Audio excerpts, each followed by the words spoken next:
Not many have heard the story of Elizabeth Patterson, a woman from Maryland who, against all odds, became royalty, only to be dumped on the orders of Napoleon Bonaparte. Elizabeth Patterson, known as Betsy, was born on February 6, 1785, in Baltimore, to William Patterson, a successful businessman, and his wife, Dorcas Spear.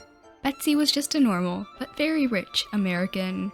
In 1803, Jerome Bonaparte, the youngest brother of the first consul of France, Napoleon, had left his warship in Martinique and was visiting Baltimore, though without permission from his older brother. He was a 19-year-old lieutenant in the French Navy, while Betsy was 18 years old. After they first met, Jerome was immediately smitten. Betsy was a smart, beautiful, witty, well-read young woman who could speak French fluently. Betsy and Jerome decided to marry, though Betsy's father did not approve at first. They married anyway on Christmas Eve, 1803. Betsy began wearing clothes that were the fashion in France but the Americans considered quite revealing, and one person commented that, "All the clothes worn by the bride might have been put in my pocket." Everyone loved the couple, and Betsy must have been sure that Napoleon would react well. After all, he'd just been a Corsican nobody before the French Revolution.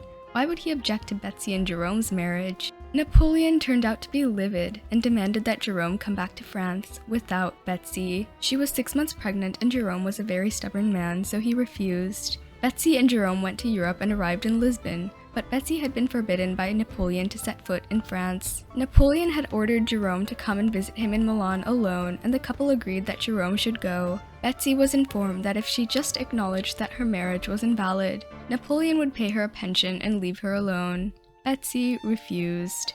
During this time, Betsy had a son, Jerome Napoleon Bonaparte, whom she nicknamed Beau. Jerome wrote to Betsy, saying that he would do everything that must be done to stay with Betsy. But once Napoleon, now emperor, threatened to remove Jerome from the line of succession and exile him, he agreed to acknowledge that his marriage to Betsy was invalid.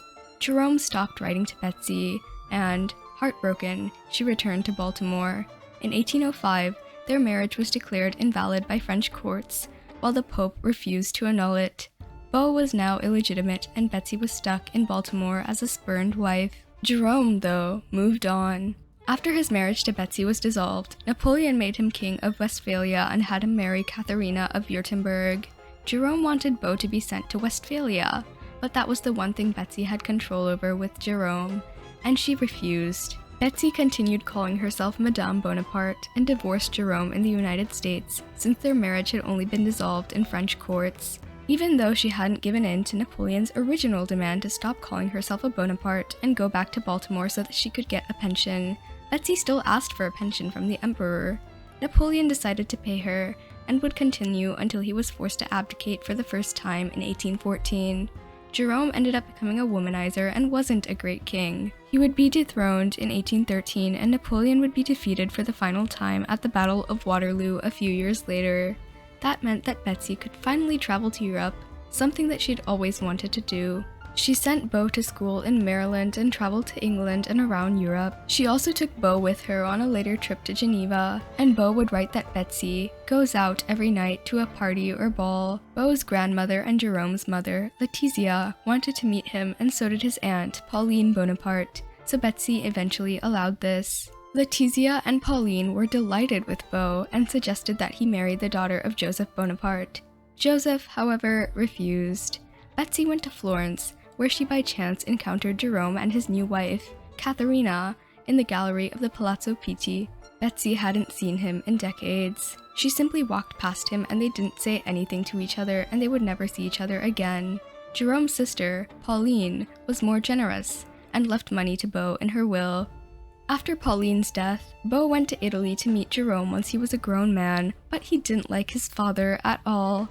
Betsy enrolled Beau at Harvard, knowing that that was the only way for Beau to get ahead in life, though she had always hoped for a Bonaparte relative like Pauline to leave him money.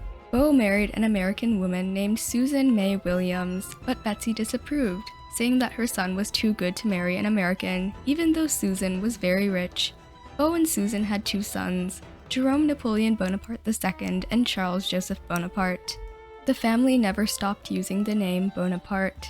When Betsy's father died in 1835, he left her brothers very much, but Betsy got almost nothing. He wrote that he left Betsy so little because the conduct of my daughter Betsy has, through life, been so disobedient that in no instance has she ever consulted my opinions or feelings.